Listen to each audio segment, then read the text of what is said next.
Hi, this is Bob Guest with the Bob Guest team at Keller Williams. I got a quick story for you today about why a buyer and a seller should never talk, why realtors are important, and what you should do in a difficult situation.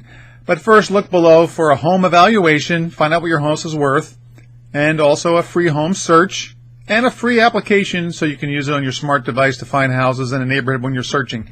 Anyway, the quick story is this. Buyers and sellers should just never talk. There's just so many things that can go wrong.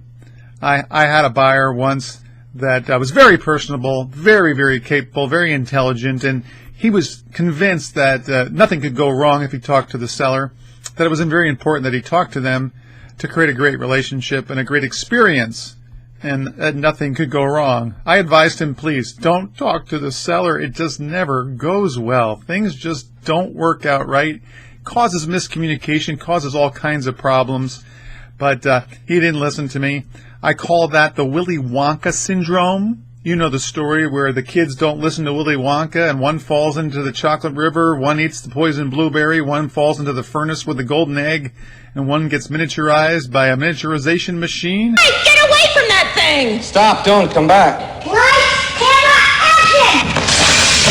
action! I mean, just because they didn't listen to Willy Wonka say stop, don't.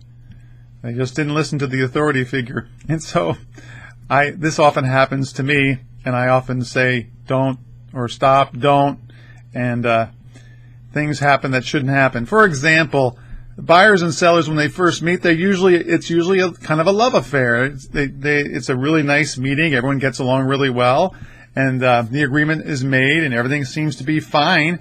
And then one of the parties will maybe ask for an email. One of the parties will ask for a phone number, and they get a little too close.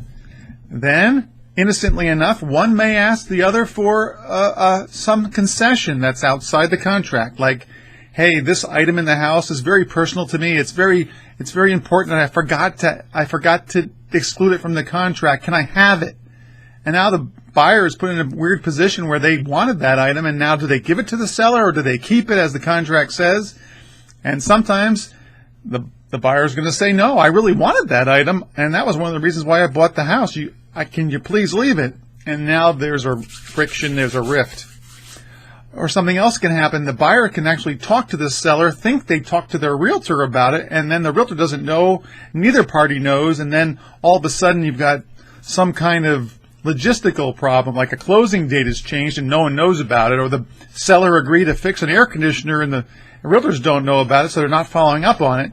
And then the air conditioner isn't fixed, and then, all the parties are mad at each other and wondering who point fingers here and there and who missed it and what's going on.